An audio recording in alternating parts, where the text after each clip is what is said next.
is Tampa Home Talk, and welcome back for another Friday edition. This Friday, of course, as you might expect, we have our Halloween edition show of Tampa Home Talk, and we've got a lot of really fun guests. It's spooky season. Yes, we have so many fun guests planned for today, and Mr. Adam Talley will not be joining us today because he's playing hooky from work for his birthday. And there's nothing scarier than insurance, so I don't know why he decided to take the day off. I know, he would have fit right in, right with the Halloween edition. Anyway, Adam, happy early birthday. Monday is his birthday, and we won't be on the air, so we want to wish him a great day and a good time golfing. I have the greatest costume for Adam all picked out. Claims denial. What was that going to look like? A very sad person with a guy in the background with a huge curly mustache and a top hat saying denied in his hands and a money bag in the other hand. You had this all planned out. I did have it all planned out. I specifically talked to Adam yesterday to find out if he was coming, and then he said no, so I'm like, I'm not going to wear my costume. Please tell me you did not have something like actually prepared for that. You did? I did have claims. I was going to come as a claim denial. Okay. So that leads me to one of the things on our outline, and we're going to do a fun little competition about this. We'll give you guys a little $15 gift card to like Panera, Olive Garden or something. And so the average person spends how much on a Halloween costume? So we're going to take your call or text, and the one that is closest is the one that is going to win the gift card. I think we should do median price and not average price, because average is probably going to be skewed. Just putting it out there, yes, because you have some really expensive costumes out there. I don't think this number is that far off, though. And we've had this conversation before on the air about median versus average. Okay, so average is if you take 11 numbers and you add them all up and divide by 11, that's your average. Now, but if one of your costumes is $1 million, it's going to throw off the average. So statistics, they tend to like to using the word median. So now you take 11 values, you line them all up from smallest to largest, and you just pick the one in the middle. So it's not... Well, you're taking out your high and your low, right? And you're kind of like dead middle. The median is you literally line them all dead up middle. from low to high, and you just grab the one in the middle. Got it. So median is supposed to give you a more true analysis than the average, because the average takes into account, like, you could buy a Halloween costume for, like, I made this from Walmart for $250. And then you can also say, I made this from my cosplay Final Fantasy website for $2,000. and it throws those out. So are you dressing up for Halloween, Leo? I got to find Adam. I mean, are you going to any parties or what? No, I mean, we've been invited to a couple of parties, but in these COVID times, I just think it's the smart move not to go into these large party settings. Yeah, I can't believe people are actually still doing Halloween. Of course, the year that COVID happens, it's on a Saturday. Oh, this year was going to be great. Cinco de Mayo was on a Taco Tuesday. Christmas lined up for a weekend. Halloween was on a Saturday. On paper, this year was a perfect year for holidays. And then, ironically, Cinco de Mayo is ruined by Corona. It's like Corona happened, yeah. I say every Cinco de Mayo is ruined by Corona, the beer, but yeah, it was such a weird year. Speaking of weird years, shall we do the market recap this week? We are, and let's give out our offer number really quick. So while we're chatting about the market stats, I want to know what you guys think the average cost is or the money spent on a Halloween costume. So we will take your calls or your text. Text is probably easier for most people, but it's 813-377-2775. 813-377-2775. And I'll give you one hint on the number. We talked a little bit about means, about averages and medians. One more hint is this price is going to incorporate the whole costume, not just the actual going down to Party City and picking up the... Can I use the word sexy nurse on the air? Sure. I don't think that's an FCC violation. I think we're good. So you can get your sexy nurse costume, but you also need the stethoscope, the fake syringe. Yeah, it's all the extra stuff you got to add. Yeah, so you got to add all that in. So try and think of both of those when doing your Price is Right. Oh, I'm just full of plugs today. Aren't you? Price is Right, guess as to what the average amount spent on a Halloween costume. So let's have some fun. Who told you what I was wearing this morning? The visual. Amy dressed you. The visual. I cannot believe you have given away my costume this morning already. So if you're going to be the sexy nurse, Pat, then what's Amy going to be? She's going to be the patient. Oh, I thought she was going to be the doctor. Got it. Okay.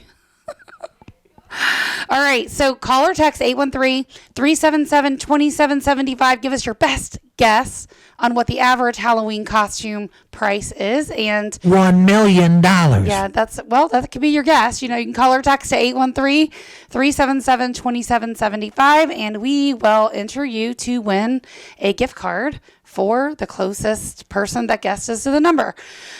All right, so a couple one more fun fact. Full moon, right? Complete full moon. On Halloween? Tonight, going into Halloween. It was, like I said, there was going to be, on paper, it looked like a perfect year. It's been a different year, that's for sure. All right, let's roll in these stats because it's interesting.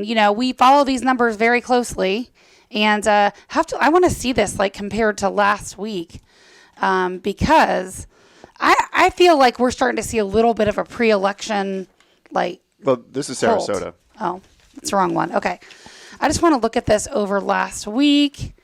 So here's our new. So this is for October 30th. Yeah, I mean we're pretty steady here in the awesomeness that is Tampa. We are. Yeah, we're pretty steady. I like this. We still have a lot of Tom Brady's and other people like him moving to Tampa, which is increasing the average price of a house up. It's not going to slow down for a little while. Yeah, so I mean, like new listings, we're at 1,000. It's lower than last week. Solds are up 1,400 and pendings are at 1,640. That's the thing that's really gonna, keep things low. Like keep the demand high and the supply low is the number of people that are actually listing. Yeah, I mean, so that number continuously is less. Yeah, so in this Tampa market, in these Tampa times, in this Tampa market, we're still seeing less homes being put on the market than homes being sold and homes going under contract. So pretty much it's still very much that seller's market. You know what I love about following these numbers, Leo? Did we say the same thing week after No, week? I was in a sales meeting yesterday for our Keller Williams office, and they were actually reporting the stats that we see on Florida Realtors, which we know are behind. 3 months behind. Yeah, because we talk about this. Well, they actually pulled the last month, and so it's still 45 days behind. Well, I'm thinking you can be like our first guest. You're just basically a charismatic clairvoyant. Well, so I told him, he said it was a 2-month absorption rate. I'm like, no, it's much lower than that. No, we're closer to 1 month, really. We have to be under 1 month at this point because I'm looking at these numbers, and again, it doesn't take. I go back to my middle school math. You are handed 2 apples. You give 3 apples to your friend. How many apples do you have left? Well, I don't have any apples. Yep. And we're heading in that direction. It's basic supply and demand, really. Yeah, but I mean, now let's flip that for a second. Let's take a look at Sarasota. Okay. Because I like looking at our neighboring markets. Well, we looked at Orlando, and that was not very pretty. Orlando was like, well, I knew that. Now, Sarasota was going to be where are we actually? I remember like when the housing market crashed, I just have to say this really quick, thinking about Orlando, the Point Siena, like that little pocket of Orlando. I remember there was brand new homes that were built, and they were reselling those suckers for $25,000. Wow. At the crash. Wow. And I was like, where is my cash? I did this all wrong. Katrina, I've got a question for you. Yes. Did Tom Brady ever buy that house at Island Way? I meant to circle around to this, and I did not, but I think the answer is yes. Did you look that up? I did not. Oh, shoot. Okay, I'll have to figure that out. So jumping down to a different market, let's go to Sarasota. We saw Orlando was basically, like, might as well have just tumbleweeds rolling through the town. Now when we look at Sarasota, it's comparable to Tampa with the amount of new listings, about 1,000. But what strikes me as a little odd is sold is at 2,000 listings, and pending is at 686. So how do we interpret that? Because actives are 1,000, solds are 2,000, but pendings are 700. So we have 1,000 new listings, but 2,000 have been sold, and 700 are pending. So is that market getting stronger, weaker, seller, buyer? Well, you have to think about who is the buyer in this market. And so, in my experience, a lot of retirees go to Sarasota. And their parents go to Naples. Yeah, you could be right about that. Anyway, so I think this is a pre-election lull. And I think depending on who gets elected will determine which way these numbers go. Oh, so you think the pendings could increase depending on who gets elected? I do. Now, you say that, and leads me to an interesting question, but we're coming up on a break. If we keep the current, now I have to say, if we keep a current president, what does that do to the market? And then separately, if we keep this current president, what should that do to the market? Yeah, I'm Those not are going two there. I'm not doing different questions. Oh, they are. I agree, but I'm not answering that on the air. Why not? We'll have that topic off air. I'm not doing it here. It's not a political discussion. I feel like it is. All right, call or text 813-377-2775 for your Halloween estimate on cost of the right after costume. the break.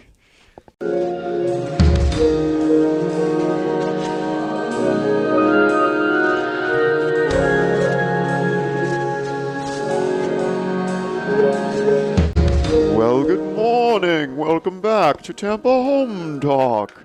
This is Leo Kane, and I believe we have Jason Pritchard on the phone. And this is our Halloween edition. Thank you. He's a call-in. Hey there. Charmancer, Sir. I can't read that word. Really? How do you pronounce it? Charmancer. Oh, Charmancer. Okay, cool. Take your time. I'm Sound it taking out. Pictures here. Yeah, sound it out. Charmancer psychic reader. I'm the South Tampa psychic, and happy Halloween. Thank you. Thank you. Make sure your connection's really strong because you cut out on us a little bit. Oh, no, okay. So let's talk about some of the different type of readings. And first of all, let's just have some fun with this, right? What does a psychic do? Well, I just spent some time in Charlotte with my best friend, and she sees a psychic all the time, regularly. She plays with the cards. And I was like, yeah, whatever. You tell me all the time about this in your dreams, but I don't believe in any of that stuff. That's what I tell her. Yeah, the only psychic I know of, and everyone cringes, so I'm not going to mention her name, but she was a popular one that was on the infomercials. With her thick Caribbean accent. That's the only one I know of. All right, so let's answer Leo's question. So what exactly is a psychic? And for the naysayers, what do you say to them? I say you take it with a grain of salt and have fun with it. Fair enough. Fair enough. So my ability and my business is based around I can see patterns and see symbols. And I've been very good at doing that since I was 13. And wait, so say more about that. You see patterns and symbols. I see patterns and symbols in everyday life. And at some point, I put together that I could get a message from that, and then I could convey that message.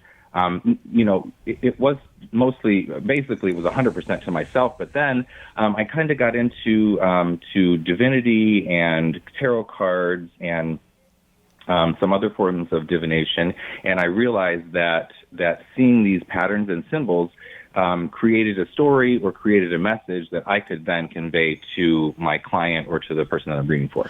So are you seeing like a little cloud above somebody's head? Like how are you seeing symbols and... I wish that easy. No, I use some tools, some divination tools, like I use tarot cards. Although that's not I don't like to say that as the first thing, but it kind of is like the start of a reading, because I'm not a tarot card reader, but I actually read charms. And I have, sitting next to me, I have a little bag of tiny little objects that are, there are some coins, there's a chain, there's a butterfly. I've got a little figurine, and so these things, when I look at these things, I see patterns and symbols, and it just tells me a message. So it's so your patterns and symbols mean something, right? If you see a butterfly, that means something. Absolutely. So butterfly to me means travel and maybe flight. So it's actually so simple. It's almost hard to explain. Okay. I look at these things and I start to put together some, a message or several messages sometimes.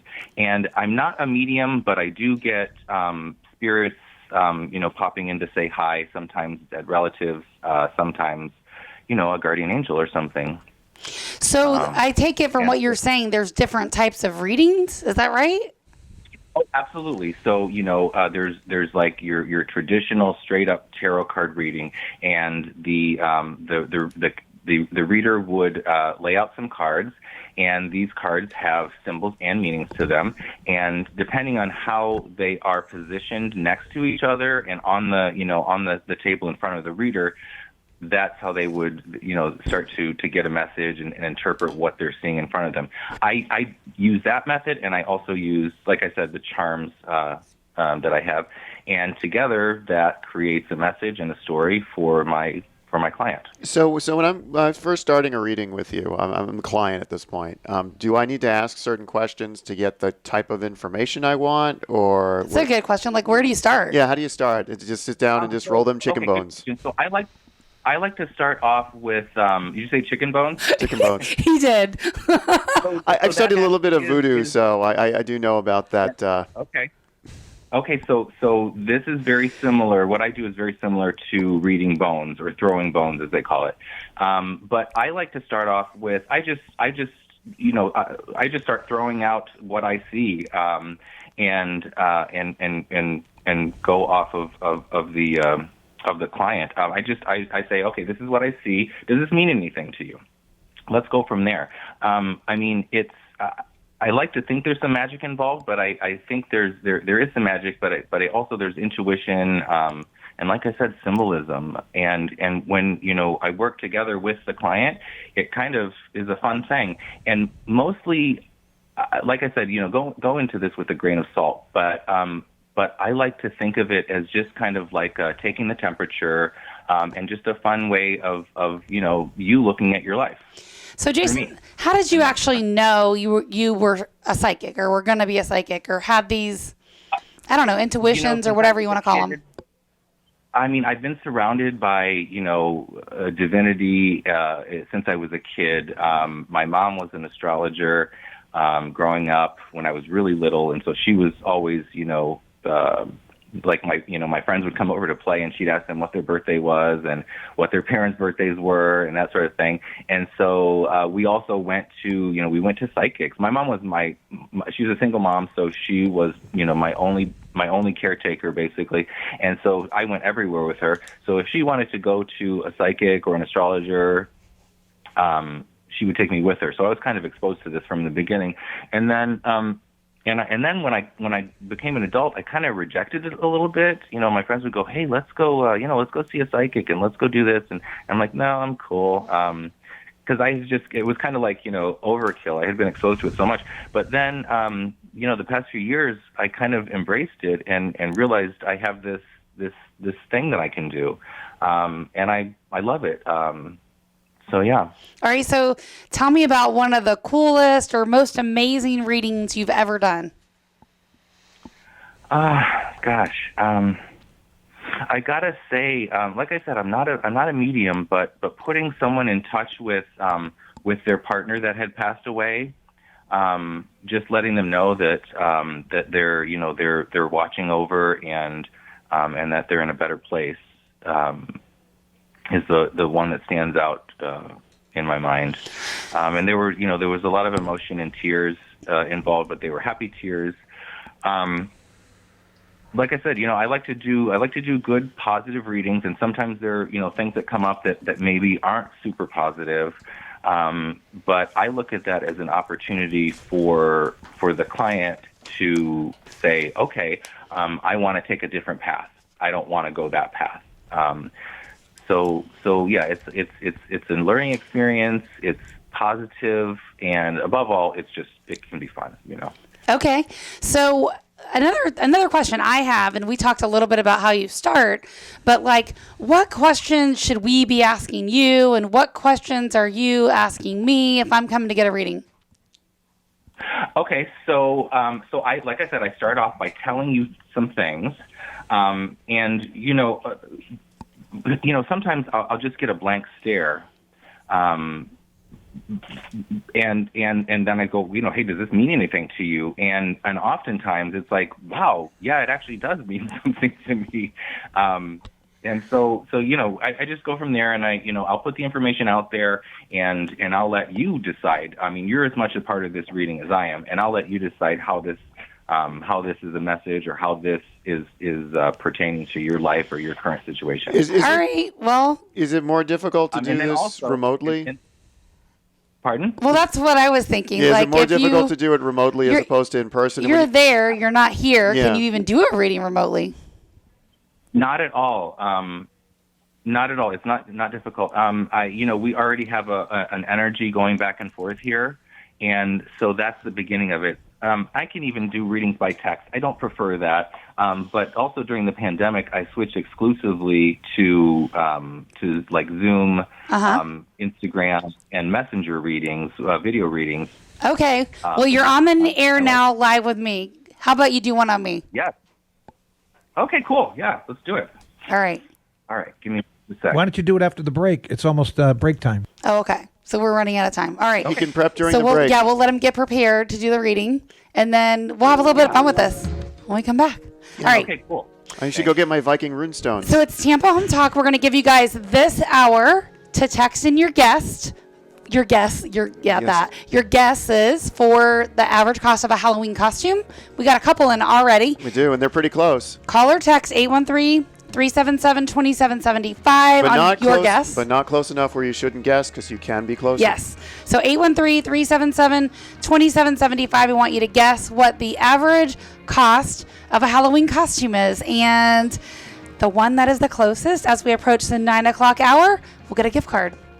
So thanks for listening and thanks for interacting. We appreciate you guys. So call or text your info and your guest.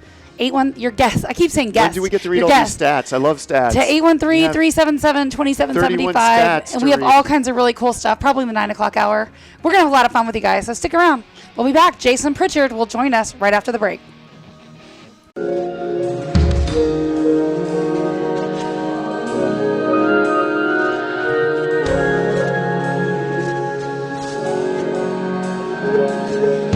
Well, good morning. Welcome back. Leo Kane here with Beryl Engineering and Inspection. We have a Charmancer on the phone. Did I say that correctly, Jason? Yes. Excellent, because I'm usually good at butchering words. I'm great at numbers, bad at words. So, yeah, we have a Charmancer on the phone who's going to do a spontaneous reading of Katrina Madewell from Tampa Home Talk and Keller Williams Realty. Let's see what you got. And our other guest is saying there's thousands of charms, and he wanted to know which ones to pick. How do you pick which ones? So I pick, I just, whenever I see something, it's not like I go looking for charms. When I see something that kind of sends me a message, I add that to my collection. And then sometimes there are things that leave the collection. There's one that's leaving as of this reading. Does the charm know it's leaving? Is it going to be sad? Do you have to escort it out with security when you get rid of a charm? There is a belief that every object, everything has a spirit, and so I haven't had any complaints from the charms so far. But so do you want to get started on your reading? Let's do it. What you got?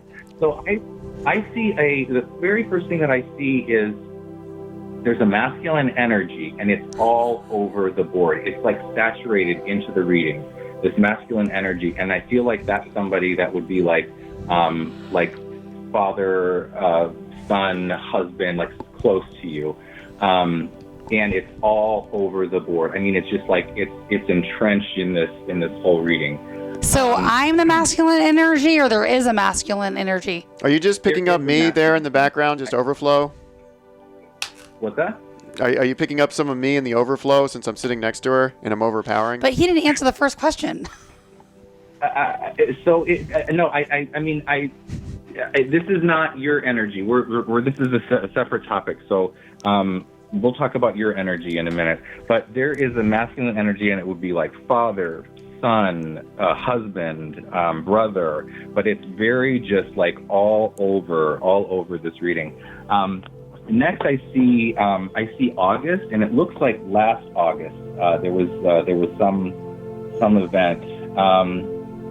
I also see something coming up in January for you, and it looks like you and like a best friend or spouse, significant other kind of thing. I also see I see your job and your career. That's your focus. That's very prominent in the reading. I also see some sexual energy close to your job. I see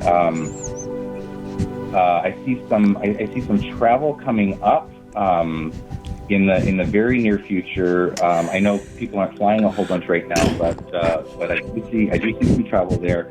Um, there's a lot going on here. There's a lot going on in this reading. Do you have any questions for me? I don't know. I'm trying to think about, like, I don't know, the masculine energy kind of threw me off from the beginning. You have to say. So here's the thing. So, I'm laughing at Leo. I have one object that symbolizes a masculine energy, and when I dropped it on the table, it shattered into like many pieces, and it's all over the board, all over the mixed in with the other charms. So think about that. That's the most powerful thing that I'm taking from this at the moment. I also see money. I see money. I see job. Your job is amazing right now, but I mean that's it doesn't take a second to figure out that real estate is a great thing at the moment. Well, all agents are not created equal, so. Yeah, that is true. This is true. You know, I was a mortgage lender back in the day, and so I have a lot of connections to your business and to friends that still do that kind of thing. And I love your show, by the way. Thank you. All realtors are not created equal. That's true. So, like I said, there's a lot going on here. What would ask me some questions? Do you have any questions about future things, about job, about love, money? All right, let's talk about all of those. Yeah. Tell me about my future as it relates to my career. Okay, let's see here. First off, I see. Let's talk about love. I see love and relationship. I see you're in a good spot. As far as career and money goes, you are a bit conservative with your cash flow, but it looks like you're doing well, and that's going to continue on into the future. You need to look out. You need to watch your back. I see an energy that is maybe not out to get you, but not looking out for your best interest, and that's in the future setting. But you, as for the most part, I mean, you're the queen of the castle, and that's not going to change anytime soon. Let's see. I do see. Like I said, I see travel a couple of times in here. Boy, does he know you. So I also see your guardian angel, and typically that means that's somebody that has passed away. Usually, somebody that was like a very close relative or friend, and there's also a connection there with family. And it looks like they're watching over you and your love energy and your relationships, particularly love relationships, and also looking after your finances. It looks like they're keeping a close watch on you. I don't know who your guardian angel is. You would know better than I would. Have you had an accountant in the family that passed away recently? No. It doesn't have to be recently. It could be a grandparent, or something like that. But So how do I know that person's with me? I'm telling you. Okay.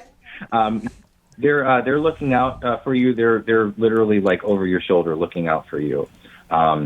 So whenever you have doubts and you have fears, just know that there's someone that's looking after you and protecting you. Now I see your true desire, like something that you really want. It looks like that's travel and relationship, and love, and family for that matter. Those are all intertwined here. I see June. I see last June there was some significant event. It looks like a female relative, maybe sister, mother, that kind of thing. So this is where I need your help. Ask me some questions. So what do you mean last June, a female relative? Like, say more about that. That's all I see. Last June, a female relative, and I see you are right next to that female, that feminine energy, and the number 6, which is in the past setting, and that means June to me. Okay, so that would probably be my daughter. Yeah. Okay. Okay, so I see that's popping up here. That's also very close to the family symbol and also close to the guardian angel symbol. So I feel like those are all intertwined. Was there some sort of event with your daughter in June? I'm trying to think. I have a hard time remembering last week, let alone last year. I can't remember anything pre-March. So, yeah, I don't know. On June, I'm trying to think. I think maybe she was planning to move out with her boyfriend, I think. Yeah, that was around June last year. Was it? Yeah. Are you being funny? No, I'm not. I'm being dead serious. I have to use the word dead in the Halloween Okay, got episode. it. I think that's about right. Yeah. It's Halloween. I see that there's a spirituality, a very strong spirituality with you. I also see some magic, and I that doesn't come up very often, but it's coming up right now. But I feel like that could also be this reading here, because these readings to me are magic, a form of magic. But I do see a magic and an energy, maybe even a psychic energy in you. Well, again, I mean, I've never talked about this, but I remember when I was a kid, I could like see things. Like I remember when, like, for example, my dad got remarried and we had never been to their house before. And the first time we were there, I knew where everything was in the house. It was kind of weird, like little things. Like I knew there was like a baseball bat sitting sideways. I really haven't had any of that though since I was a kid. So I'm going to tell you that has followed you all your life. And I was doing magic from the time I was little. I just didn't know that's what I was doing. Things that we do every day, even non-believers. Let's say people that are Christian, they pray. That's a form of magic. I mean, it's very magical if you think about it. So it looks like that magic has kind of has traveled with you. It's very close to you. Some people are able to just emote and manifest what they need and what they want, and it looks like that's a very powerful thing in your life. So another question I have for you, Jason, just out of curiosity, because I know our time on the air is limited and we do have some other guests already planned, but how long do most of these readings take? 15 minutes, but I'm a bit of a talker, so, they could go even longer. So I'll say 15 minutes, but usually, 15, 20, 30, sometimes even an hour in really, really good situations. All right. Well, maybe I'll have to come get an actual official reading from you or do it when we're not on the air and pressed for time. That would be awesome. I would love it. So just to recap, coming soon, SouthTampaPsychic.com. Be on the lookout for that. Great. And we'll share your information on our Facebook page and across the board. And do you want to offer anything specific for our listeners?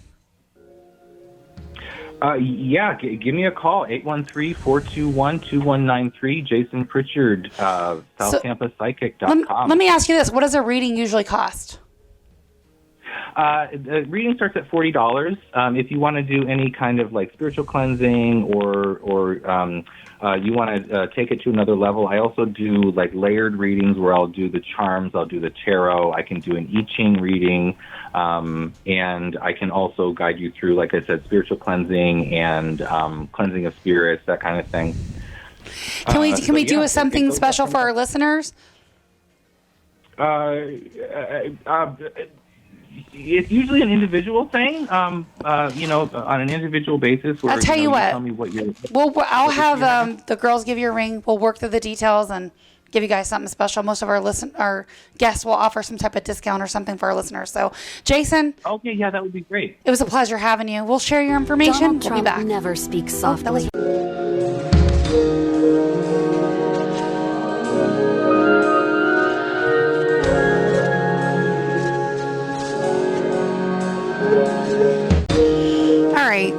welcome back. Pat George was telling us on the break that you guys actually love to hear the psychic reading stuff. And I want to know if that's true. Yeah. Oh, it is so true. Let me tell you something. There's every event I've ever done, if there's been a psychic at the event, the people would line up and they didn't care how long they had to wait. We used to do it on Q105, and we could never even get close after 2 hours of psychic readings to answer everybody's calls that were coming in. All right, I want you to call and talk to Pat George about this.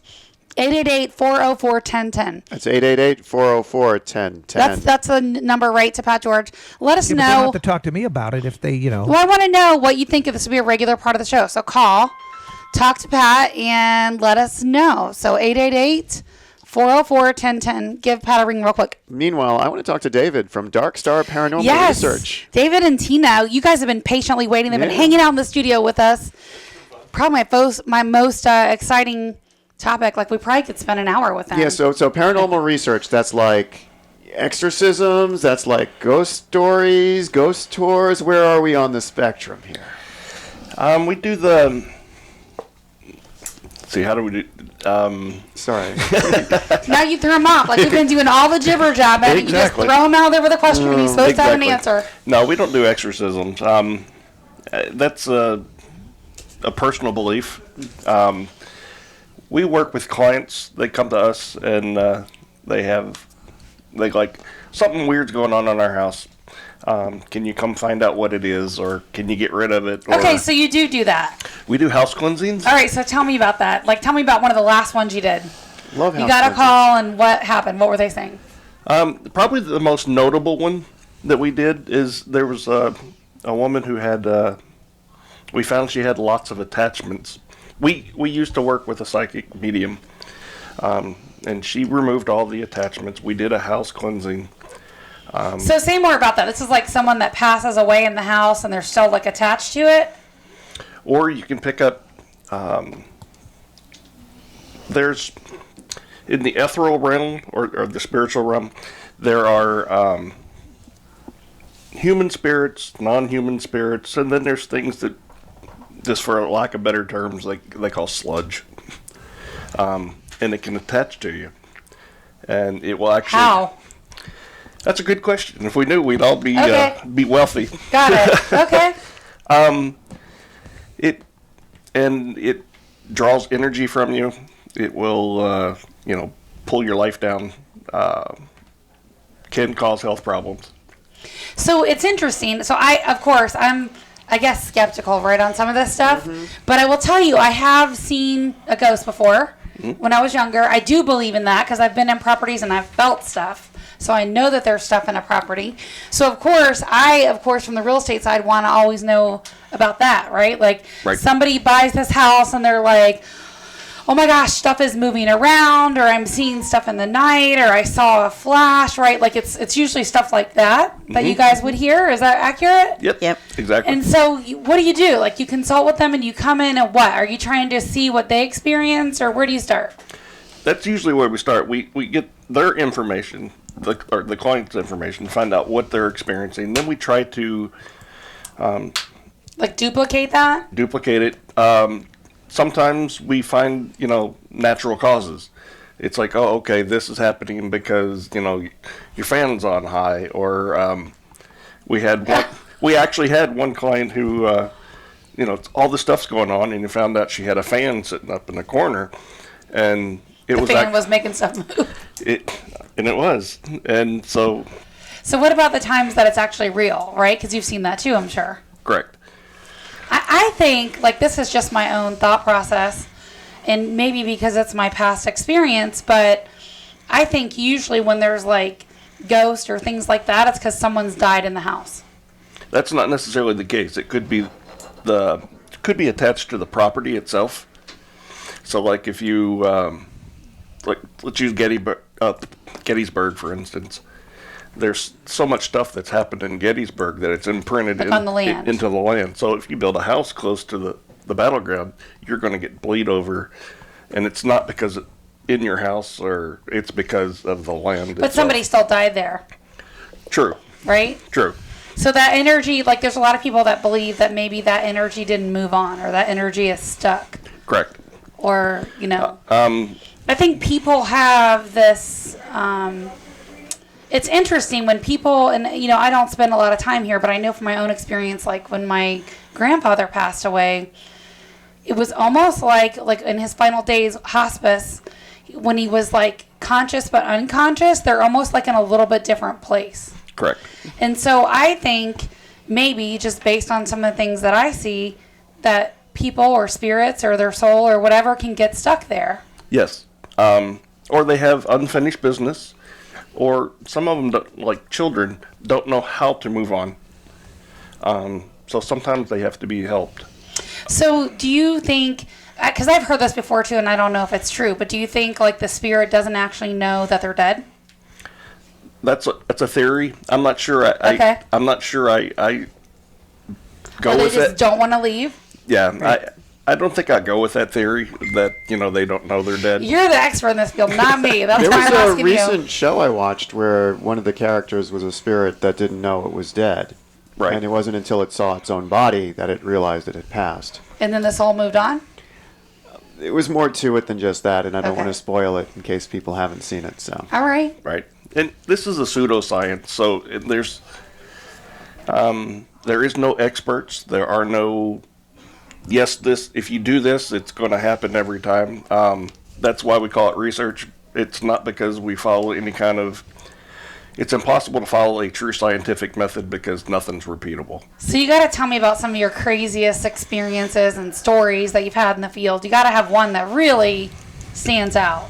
Well, she's got one that will kind of go along with what you said about being stuck in that in-between stage. A really got? good friend of mine, he was my dad's friend, and he became my friend after my daddy passed.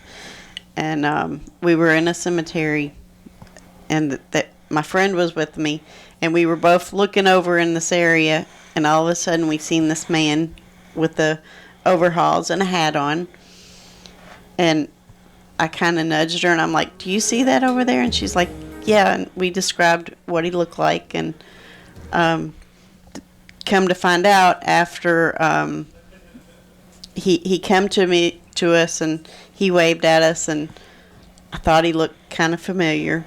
And then the next day I found out that my dad's best friend had passed away. Oh, wow. And He was right there with you.